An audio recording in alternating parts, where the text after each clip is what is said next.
வெற்றி வெற்றி எடப்பாடி மாபெரும் வெற்றி அதிர்ச்சியில் ஓபிஎஸ் சசிகலா தரப்பினர். நண்பர்களே, நம்ம போடக்கூடிய வீடியோக்கள் உங்களுக்கு பிடிச்சிருக்கு அப்படின்னா மறக்காம நம்ம சேனலை சப்ஸ்கிரைப் பண்ணிட்டு லைக் பண்ணிருங்க. இந்திய அண்ணா திராவிட முன்னேற்ற கழகம் என்பது மிகப்பெரிய ஒரு கடல் போன்ற ஒரு இயக்கம்.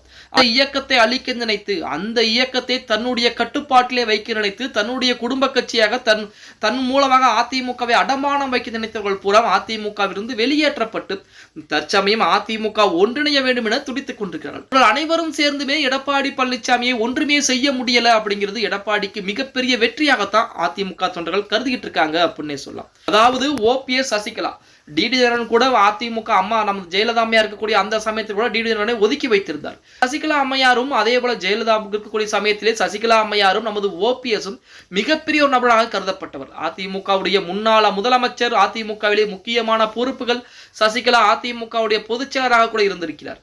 அதுவும் ஜெயலலிதா அம்மையார் மறைவுக்கு பின்பு பொதுச் செயலராக இருந்தார். அப்படிப்பட்ட மிகப்பெரிய ஆளுமை கொண்ட நபர்கள் கூட எடப்பாடி பழனிசாமி இன்று ஒன்றுமே செய்ய முடியல.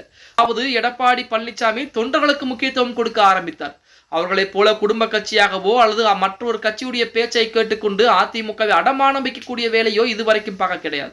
அதிமுக தேர்தல்களிலே தோல்வி என்றாலுமே அடுத்த கட்டத்தை நோக்கி நகர்ந்து கொண்டிருக்கிறது. அதிமுக எடப்பாடி பழனிசாமியின் பின்னால் கோடிக்கணக்கான தொண்டர்கள் என்பது இருக்கிறாங்க. இப்ப தற்சமயம் ஓபிஎஸும் சசிகலா, டிடி தினகரன், செங்கோட்டையன் போன்றவர்கள் எல்லாம் தனியே இருக்கக்கூடிய சூழலில் அவர்களுடைய தொண்டர்களை வைத்து அதிமுகவை எடப்பாடி பழனிசாமி வெளியேற்றிவிட முடியுமா அப்படின்னா வாய்ப்புகள் என்பது கிடையாது. ஏன் இன்னும் ஒரு அதிமுக முன்னாள் முக்கிய அமைச்சர் கூட செங்கோட்டையனுக்கு ஆதரவு தெரிவித்து அவர்கள் பக்கம் போனாலும் எடப்பாடி பழனிசாமியை ஒன்றும் செய்ய முடியாது. ஏன் அப்படின்னா தேர்தல் ஆணையம் வரைக்குமே எடப்பாடி பழனிசாமியுடைய பெயர் என்பது இருக்கிறது. அது மட்டுமல்லாமல் தொண்டர்கள் மத்தியிலே எடப்பாடி பழனிசாமியுடைய தலைமை ஏற்று கிட்டத்தட்ட 2 கோடிக்கும் மேற்பட்ட தொண்டர்கள் என்ற இயக்கம் என்பது அதிமுகவில் இருக்கிறாங்க. அவர்களுக்கு புற முக்கியத்துவம் என்பது கொடுத்திருக்கிறார் எடப்பாடி பழனிசாமி. அதன் காரணமாகத்தான் இதுவரைக்கும் எடப்பாடி பழனிசாமி அசைத்து கூட பார்க்க முடியல. பாஜகவாலும் ஒன்றும் செய்ய முடியவில்லை, பிரிந்து போன சசிகலாவாலும் ஒன்றும் செய்ய முடியல.